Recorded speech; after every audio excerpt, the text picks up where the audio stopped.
तो नमस्कार दोस्तों, इस YouTube चैनल में आपका स्वागत है।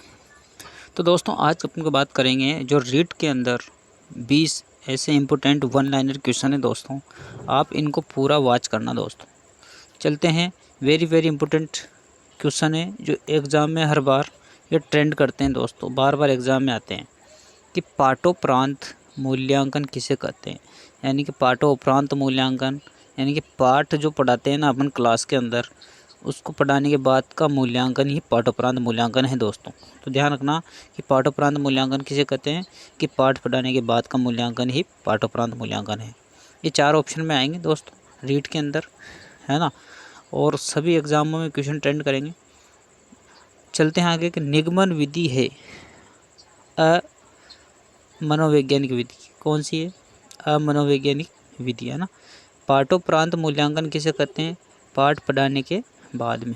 तो ये भी होना चाहिए। उपचारात्मक शिक्षण का उद्देश्य है। नेक्स्ट क्वेश्चन है कि जो उपचारात्मक शिक्षण का उद्देश्य क्या है? छात्रों का पिछड़ापन दूर करना। क्या है भाई? अपन पढ़ाते हैं क्लास में, है ना, तो पढ़ाने के बाद उसका उपचार भी किया जाता है, आप जानते हो। और जैसा कि मान लो निदान भी किया जाता है। तो यहाँ पर उपचार है, तो उपचारात्मक यानी कि जो छात्र जो पिछड़ रहे हैं उनको पता लगाना है ना, यानी कि उनका दूर करना, तो वो है उपचारात्मक शिक्षण।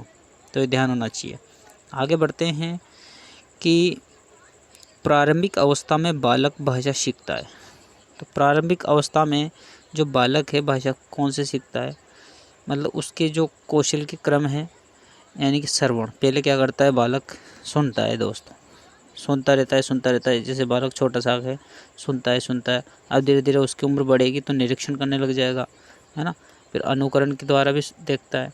तो ये प्रारंभिक अवस्था में बालक श्रवण से सीखता है, निरीक्षण से और अनुसरण या अनुकरण से सीखता है दोस्तों। ध्यान रखना, वेरी इंपॉर्टेंट है। आगे बढ़ते हैं कि वाक्य विश्लेषण के शिक्षण हेतु उपयुक्त विधि है। यानी कि आप जानते हो कोई भी सेंटेंस है, उसका विश्लेषण करना है, एनालिसिस करना है, तो उसकी कौन सी विधि है? आगमन विधि, है ना। और संश्लेषण करने की निगमन विधि। ध्यान रखना, यानी कि वाक्य विश्लेषण के शिक्षण हेतु कौन सी विधि है? आगमन विधि दोस्तों। आगे बढ़ते हैं कि वाक्य की पूर्णता के लिए आवश्यक है। अब देखो कोई सेंटेंस है जैसे कि राम स्कूल जाता है, मोहन स्कूल जाता है, मोहन पढ़ाई करता है। तो उसमें उस वाक्य के अंदर योग्यता भी होना चाहिए, आकांक्षा होनी चाहिए और आसक्ति होना चाहिए। तो और भी होना चाहिए, पर ये वन लाइनर क्वेश्चन के आधार पर दोस्तों कि वाक्य की पूर्णता के लिए आवश्यक क्या क्या है? योग्यता, आकांक्षा और आसक्ति। नेक्स्ट बढ़ते हैं दोस्तों कि मौन वाचन से क्या लाभ है। आप जानते हो जब मौन वाचन बच्चे करते हैं क्लास के अंदर, यानी कि वो किस तरह से कि अवकाश के समय का सदुपयोग।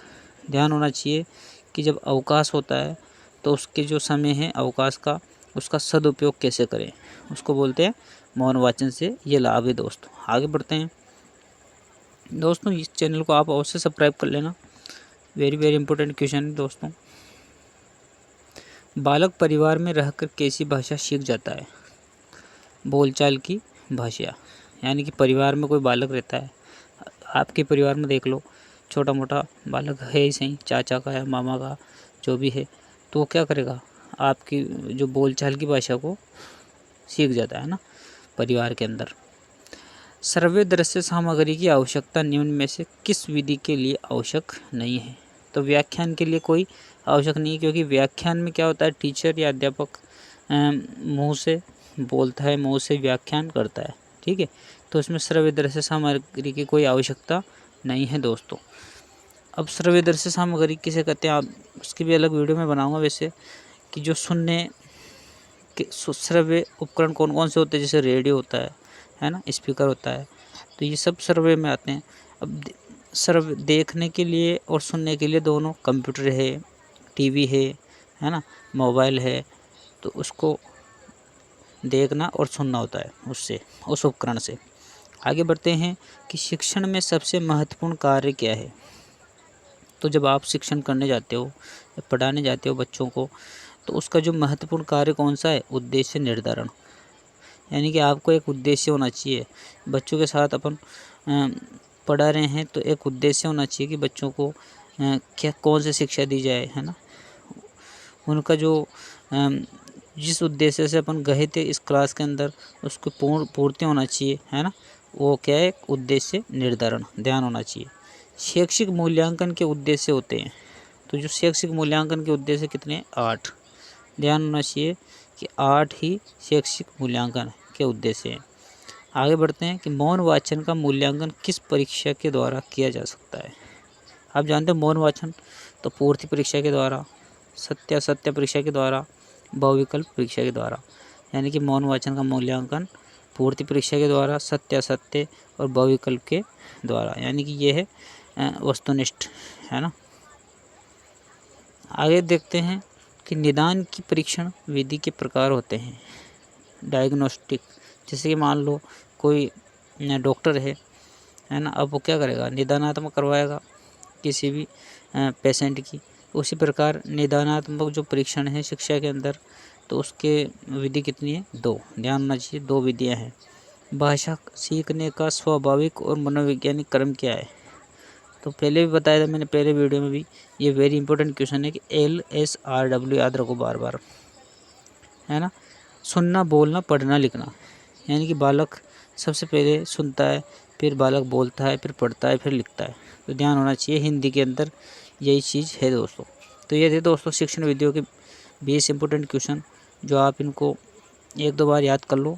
मिलता हूँ नेक्स्ट वीडियो में इसी प्रकार की वीडियो में दोस्तों। जय हिंद, जय भारत दोस्तों।